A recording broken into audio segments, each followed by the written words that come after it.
तो आज हम डिस्कस करेंगे विविध अद्भुत भासवीत। ये पहली ये जो है ये फिफ्थ क्वालिटी है भगवान की। तो ये है विविध अद्भुत। विविध मतलब होता है वैरायटी, अद्भुत अद्भुत का मतलब होता है आश्चर्य, सॉफ्ट। भाषा बीत, भाषा मतलब होता है लैंग्वेजेस, बीत मतलब एक्सपर्ट, मतलब वो जो सारी लैंग्वेज में एक्सपर्ट है। भगवान क्या कहते हैं, सारी जो लैंग्वेजेस हैं, जैसे हम हिंदी में बात करते हैं, कोई डिवोटी है वो हिंदी नहीं समझते, कोई तेलुगु समझते, समन में भी not understanding with Telugu Hindi, वो इंग्लिश समझते हैं ना। तो बहुत भाषाएं हैं, है ना। तो भगवान को सब अलग अलग भाषाओं में भी अपना अपना जो है वो प्रेयर्स ऑफर करते हैं।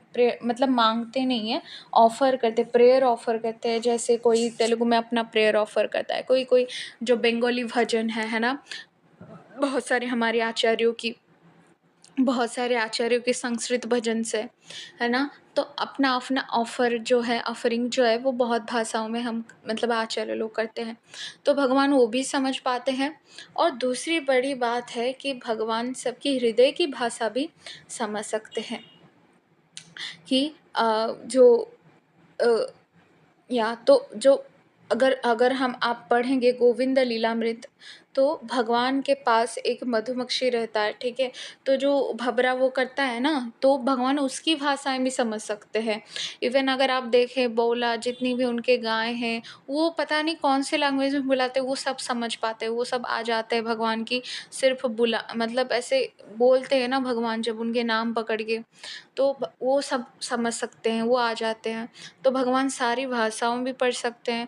भगवान हृदय की भाषा पढ़ने में एक्सपर्ट है। जैसे हो सकता है मैं ऐसे दिखाऊं कि मैं बहुत ही बड़ी भक्त हूँ, है ना, मुझे सब आता है, ये वो ये, बट भगवान को ही पता है, क्योंकि मेरे हृदय में क्या चल रहा है दो ही पर्सन को पता है, या तो मैं या तो स्वयं कृष्णा या परमात्मा जो भी है। तो भगवान को ही पता है और मुझे ही पता है कि मेरे अंदर क्या चल रहा है। तो वही बात है कि हम भगवान हृदय की भाषा भी समझ सकते हैं। ये होती है भगवान की जो है विविध अद्भुत भाषावित, मतलब ये और कोई नहीं समझ सकता, है ना।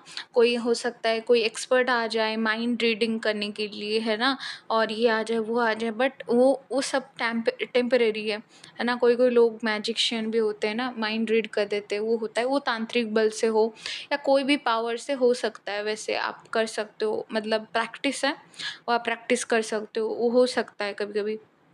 बट एक हृदय की भाषा वो कोई नहीं समझ सकता। जो हृदय की भाषा है, मतलब जो स्टोरेज इन्फॉर्मेशन है वो माइंड रखता है, ठीक है। बट जो आप रियल में हो ना, मतलब जैसे मैं भक्त हूँ, बट मैं कभी कभी ऐसा होता है कि ये खा देती हूँ, वो खा देती हूँ, वो भाषा वो नहीं समझ सकते, है ना, हृदय की। कोई भक्त के लिए ऊंच नीच मतलब है, या कोई भक्त को घृणा है, कुछ भी है, ये नहीं समझ सकता कोई भी, है ना। हम चाहे कितना भी अच्छा कोशिश कर ले दिखाने को, बट अंदर से हम अलग ही रहेंगे, है ना। वो भाषा सिर्फ कृष्णा ही समझ सकते, ये होती है, ये अद्भुत है ना भगवान की। क्यों नहीं समझे, क्योंकि वही है हमारे परमात्मा ना, इसलिए। नेक्स्ट जो है भगवान की नेक्स्ट क्वालिटी जो है सत्य वाक्य। भगवान हमेशा सत्य बोलते हैं, भगवान कभी भी झूठ नहीं बोलते। जैसे माखन चुराने बोलते हैं ना बहुत सारे लोग कि भगवान ने माखन कैसे चुरा ली, भगवान ने ऊपर से झूठ बोल रहे कि मैंने माखन नहीं चुराया, मैंने माखन नहीं चुराया। भगवान झूठ कैसे बोल रहे हैं, है ना, भगवान चोरी कैसे कर रहे हैं, भगवान ये कैसे कर रहे हैं। तो अभी हमारे आचार्य लोग जो है वो बताते हैं कि एक second, give me a moment. तो जो भगवान है वो हमेशा सत्य बोलते हैं। तो बहुत सारे लोगों को कंप्लेन भी है कि भगवान सत्य कैसे बोल देते हैं, ऐसे मतलब झूठ कैसे बोलते हैं माखन। तो हमारे आचार्य लिखते हैं भगवान कभी किसी से चोरी कर ही नहीं सकते। क्यों? क्योंकि भगवान को चोरी करने की क्या आवश्यकता है। भगवान जो है भगवान का ही सब है। हम बल्कि जब लेते हैं तो चोरी करते हैं, है ना। जैसे किसी का सब कुछ है ना, और किसी ने आपको बोला है कि ये मेरा फ़ोन है, ये 2 मिनट के लिए संभाल के रखना। मेरी आवाज़ आ रही है ना सबको? हाँ। तो किसी ने बोला है 2 मिनट के लिए मेरा फ़ोन पकड़ के रखो, और तुम्हें क्या पासवर्ड मिल गया, मतलब तुम्हें पता चल गया कि एल का जो है पैटर्न है, और तुम उसे यूज़ करे जा रहे हो, मतलब उसके प्राइवेसी को घुस के, है ना, उसी इंस्टाग्राम के डीएम, व्हाट्सएप के डीएम सब चेक कर रहे हो। मतलब तुम्हें क्या 2 मिनट के लिए संभालने को बोला, तुमने तो सोचा ये फ़ोन मेरा ही है। तो ऐसा हमें नहीं करना है। वैसे ही हम भगवान के साथ वैसे ही करते हैं। भगवान ने ये सब बनाया हमें हमें यहाँ पे रख के भजन करने के लिए, हमें यहाँ से निकालने के लिए भगवान ने ये सब जो दिया है, हमें फ्रिज दिया है, एसी दिया, ये धरती दी, ये जो आसमान है ये दिया, हमें सांस लेने दिए, ये बॉडी दिए। तो हम क्या करते हैं, उल्टा करते हैं। हम भगवान की ये जो चीज़ है इसको ही भगवान के खिलाफ करते हैं। भगवान को मतलब हम यूज़ करते हैं भोगी की तरह, है ना। तो हमें ऐसा नहीं करना चाहिए। तो यही बात बोल रहे हैं कि भगवान का कुछ नहीं है। तो भगवान ने चोरी कब किया, और भगवान ने झूठ थोड़ी बोला है। भगवान ने क्या बोला, भगवान ने बोला कि मैंने चोरी थोड़ी की है, तो ये सच ही तो है। और पूरी ब्रह्मांड जो है वो भगवान का ही है ना। तो ये है सत्य वाक्य, भगवान हमेशा सत्य बोलते हैं, है ना। नेक्स्ट है प्रियम बदा। प्रियम बदा का मतलब है जो स्वीट बोलते हैं, मतलब भगवान बहुत अमृत, मतलब भगवान की जो वाणी है वो बहुत ही अमृत है। भगवान की वाणी जो है वो बहुत ही अमृत है, बहुत ही स्वीट है ना। जब जब गोपियाँ और जो गोप है वो क्या करते हैं, जब भगवान से बात करते हैं, और जो आसपास के लोग जो है वो दासियाँ हैं या जो भी है, उनके जो भी पार्षद हैं, वो देख के मतलब बस स्टंट रह जाते कि भगवान ऐसे सुंदर बोल कैसे रहे हैं, है ना। हमने मतलब सुनी है कि भगवान जब बोलते हैं तो भगवान बहुत प्रकार के वाक्य बोलते हैं। जैसे कभी कभी हास्य बोलते हैं, कभी कभी कॉमेडी करते हैं, कभी कभी आपको सार्कास्टिक बनेंगे भगवान, है ना। भगवान कभी कभी आपसे मतलब वो कर पाएंगे तो हंसी मजाक करेंगे, कभी कभी मतलब ऐसे थोड़ा सीरियस मन की बात करेंगे, है ना। भगवान ऑफ कोर्स कभी सीरियस होते नहीं है, बट मतलब सीरियस बातें नहीं करेंगे, बट इन द सेंस वो एंजॉयबल बातें करेंगे। तो भगवान जो है वो हमेशा क्या करते हैं, मतलब प्रियम बदा, वो बाकी सारे क्या होते हैं, बहुत ही प्रिय होते हैं, है ना। कि मतलब नेक्स्ट हमारे जो फोर्थ मतलब एट्थ वाला है वो है बा बादुका। बा बादुका का मतलब है कि जो भी बोलते हैं वो सच हो जाता है, और सामने वाले को जो है वो कन्विंस कर देते हैं। इन द सेंस अगर हम जानेंगे गोवर्धन लीला को, तो एक बच्चे की बात सुन के इंद्र की जो मतलब वो है वो स्टॉप करनी नहीं थी भगवान को। मतलब आपके सामने कल को कोई आके बोलेगा, मम्मी मम्मी ये ना बंद कर दो, पापा ये बंद कर दो, ये सब बंद करो, ये सब नहीं चलेगा। वो तो भगवान इंद्र थोड़ी है, भगवान तो कृष्णा है, भगवान तो विष्णु है। तो क्यों आप ये कर रहे हो, ये बंद कर दो। तो आप सुनोगे, अरे हमारी पुख्तों से मतलब करते आ रहे हैं, हम कैसे ऐसे बंद कर दें, आप कभी नहीं सुनोगे। बट भगवान ऐसे बोले, ये इनकी एक्सपर्टीज है, एक्सपर्ट है कि भगवान बोलते ही नंद बाबा ने इंद्र की जो पूजा है वो बंद करा दी और गोवर्धन की करने लगे, है ना। तो भगवान जो है वो बहुत ही एक्सपर्ट है। जैसे भगवान जब गोपियाँ आते हैं रात में, तो भगवान क्या बोलते हैं, गोपियाँ तुम चले जाओ, है ना। तुम्हारी पति है, सब है, तुम्हें ऐसे नहीं आना चाहिए था, तुम चले जाओ, है ना।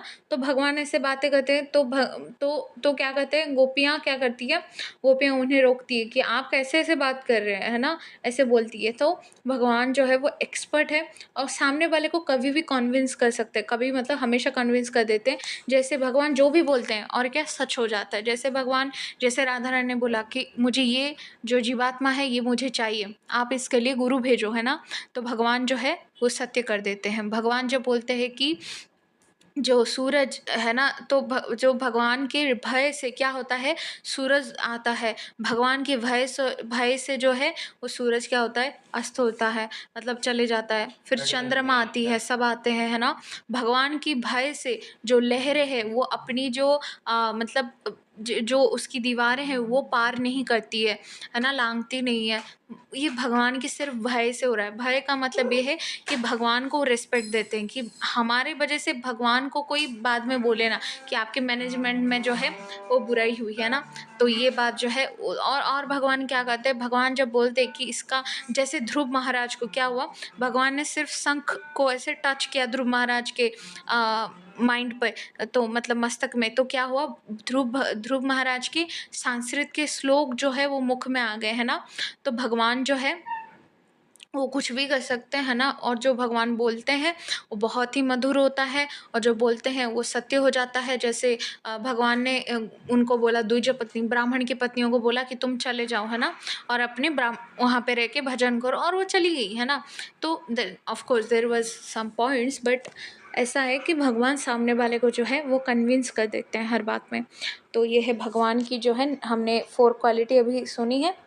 ऐसे ही आप जो 8 क्वालिटी है या जो भी है वो आप मनन कर सकते हो बार-बार इसे, आप फ्री टाइम में हो या उस टाइम पे हो, आप इसे क्या कर सकते हो, अपने माइंड में सोच सकते हो और कितना गहरा जा सकता है ये, इसके रिलेटेड क्या पास्ट टाइम से आप ये सोच सकते हो, इट विल हेल्प यू।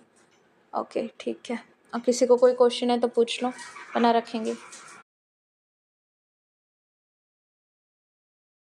हरे कृष्ण। माता जी, मेरा एक क्वेश्चन था कि माता जी हम जैसे जैसे फॉर एग्जांपल अगर हमसे अगर कोई बोले कि माता जी लाइक इसका तो मतलब किसी का भी थोड़ा प्रे करना, तो हम लोग हाँ हम एक राउंड चैंटिंग कर लेंगे। पर वैसा ही अगर ऐसा हो कि सपोज हमारे कुछ लाइक मदर या फादर को कुछ मतलब इलनेस आ गया, तो हम हाँ। उस समय बहुत अटेंटिवली चैंटिंग करते हैं। तो माता जी जो लाइक हम मतलब पार्शियलिटी करते हैं एक्चुअली, तो हम कैसे हाँ। सेल्फलेस हो सके एंड सबके साथ एक लाइक बाद में बुरा लगता है कि मैंने माता जी को बोला था कि चैंटिंग करेंगे, तो चैंटिंग तो क्या बट कैसे तरीके से किया, अच्छे तरीके से तो हुआ ही नहीं। तो वैसे ही मतलब सेल्फलेस कैसे बने इसमें। सेल्फलेस बनने के लिए पहली बात तो तुम्हें ये समझना पड़ेगा कि यहाँ से वैसे तो मतलब किसी की बात मानना वो बड़ी बात होती है, क्योंकि वही हमें पहले तो बात तो ईगो से या जो अपनी ऊपर है ना उससे कम करता है। जैसे फॉर एग्जांपल मैंने कोई भक्त को कहा कि तुम आज भागवतम का सेकंड चैप्टर पढ़ो, ठीक है। हालांकि उसका कोई मन नहीं था भागवतम पढ़ने का, या उसका कोई इंटेंशन ही नहीं था, या उसे भागवतम मतलब वो पढ़ के कुछ समझ नहीं रहा। बट जैसे वो ब्राह्मण था ना, और जैसे उसके गुरु के वाक्य से वो पढ़ रहा था, महाप्रभु उससे मिलने गए, मतलब स्वयं कृष्ण उससे मिलने गए, बस अपनी गुरु की वाक्य को पालन कर। हालांकि वो भगवत गीता पढ़ ही नहीं रहा था, उसे कुछ समझ में नहीं आ रहा था, कुछ भी नहीं हो रहा था, फिर भी भगवान उससे मिलने गए। क्यों? क्योंकि वो भक्त की बात मान रहा था, अपने गुरु की बात मान रहा था ना। चाहे हमें कोई कोशिश है या नहीं है, पहली बात तो हमें जो बातें बोला जाता है उसे कर देना चाहिए। जैसे किसी ने बोला भागवतम पढ़ लो, किसी ने बोला 16 माला कर लो, मन हो नहीं हो इसमें कोई बात नहीं, मतलब तुम कुछ भी करके वो 16 माला हो या भगवद गीता हो, भागवतम हो, उसे कंप्लीट कर लो। हाँ, अगर जेन्युइन बनना है तो एक ही मकसद रखना पड़ेगा कि इसी संसार में जो है वो कोई किसी का नहीं होता, ये रियलिटी है। मतलब अब तुम सोचो ये कौन सी फिलोसफी है, बट यही रियलिटी है। भगवद गीता में कृष्ण बताते हैं कि कैसे तुम यहाँ के ड्यूटी करो। फॉर एग्जाम्पल तुम एक किसी की पत्नी हो, तो पत्नी की तरह उसके रहो, मतलब पत्नी की तरह क्या क्या ड्यूटी है तुम्हारी, उसके मतलब कुछ कपड़े धोना या उसके खाना बना के देना, उसे स्पिरिचुअलिटी में हेल्प करना, इतनी तक तुम कर सकती हो ना। बट अटैचमेंट जो है या प्रेम जो है वो सिर्फ भगवान को ही दिया जाता है और किसी से नहीं। इसलिए हम भगवान के लिए सब करते हैं, है ना। प्रसाद हम भी बनाते हैं तो किसके लिए? भगवान के लिए। बाद में तो इनको मिल रहा है ना खाने के लिए, वो पति हो, माँ बाप हो, जो भी हो, है ना। हम जपा करते हैं किसके लिए? भगवान के लिए, भगवान की खुशी के लिए। हाँ, बाद में कोई इंस्पायर हो गया तो बहुत अच्छी बात है, बट सब देखना डायरेक्टली कृष्ण के लिए हो रही है, इनडायरेक्टली हम साथ वाले के लिए कर रहे हैं। बट इन द सेंस तुम किसी को मतलब भगवान की है, भगवान से प्रेम करना वही सबसे वो बात है। तो भगवान ही हमारे अकेले और कौन है? मतलब एंड मोमेंट में जब तुम अपने डेथ बेड में होंगी, कौन माँ बाप आएगा, कौन भाई बहन आएगा, कौन आने वाला है? सिर्फ एक ही आदमी आएगा, कृष्ण और तुम, बस, और कोई नहीं। गुरु भी कुछ भी नहीं कर सकते, क्योंकि गुरु का काम है याद दिलाना, है ना। गुरु सामने भी आके तुमने तुमने मम्मी की नाम ले ली तो फिर गए तुम, ठीक है। तो दो ही लोग आएंगे, एक तो कृष्णा और तो एक आप, ठीक है। और कोई नहीं आने वाला सच में, ये डरावना होने वाला है मौत। तो हम क्यों अपना टाइम वेस्ट करें, क्यों क्यों फालतू चीज़ों में पड़े, है ना। तो बस भगवान को स्मरण करते रहो, भगवान की जपा करते रहो, वही बड़ी बात है। हम वही करेंगे और क्या करेंगे। चाहे चाहे जो भी हो, मम्मी पापा के लिए ऑफ कोर्स, किसी के लिए प्रे करना सही है अगर वो भक्त हो तो। नहीं तो क्या होगा कि प्रॉब्लम आ जाएगा, क्योंकि वो उनका कर्म का फल है।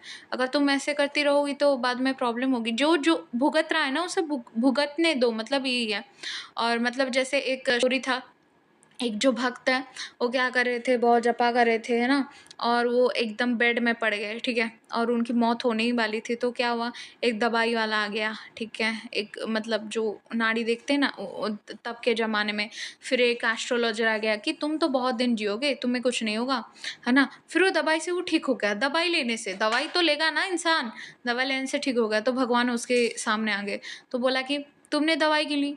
तो उसने बोला कि थैंक यू भगवान, आपने मुझे बचा लिया, मैं अब अच्छे से भजन करूँगा। तो भगवान ने कहा, अरे मूर्ख, इस जन्म में तेरा कर्म बचा था, तो इस बार मर जाता तो मेरे पास आ जा, अब 2 जन्म के बाद आना, ठीक है? तो भगवान जो कर रहे हैं उन्हें करने दो, उनके उनके जो काम है वो तकलीफ मत बढ़ाओ। किसी को भगवान ले रहे हैं, किसी को दे रहे हैं, किसी को वैकुंठ दे रहे हैं, किसी को गोलोक दे रहे हैं, वो सोच के दे रहे हैं कुछ। मतलब वो आदमी है, कोई मशीन नहीं है कि मतलब कुछ भी करते रहे। तो जस्ट कृष्ण के बात पे मतलब होके चलते रहो, चलते रहो बस, और भगवान के लिए सब कुछ करते रहो। बाकी सब साइड में ड्यूटी है, बाकी भगवान से अटैचमेंट बढ़ानी है बस, उसके लिए सब करना है बस, वही है, ठीक है? ठीक है, और किसी का कोई क्वेश्चन है या हम रखेंगे? ठीक है, श्रील प्रभुपाद की जय, समस्त भक्त वृंद की जय।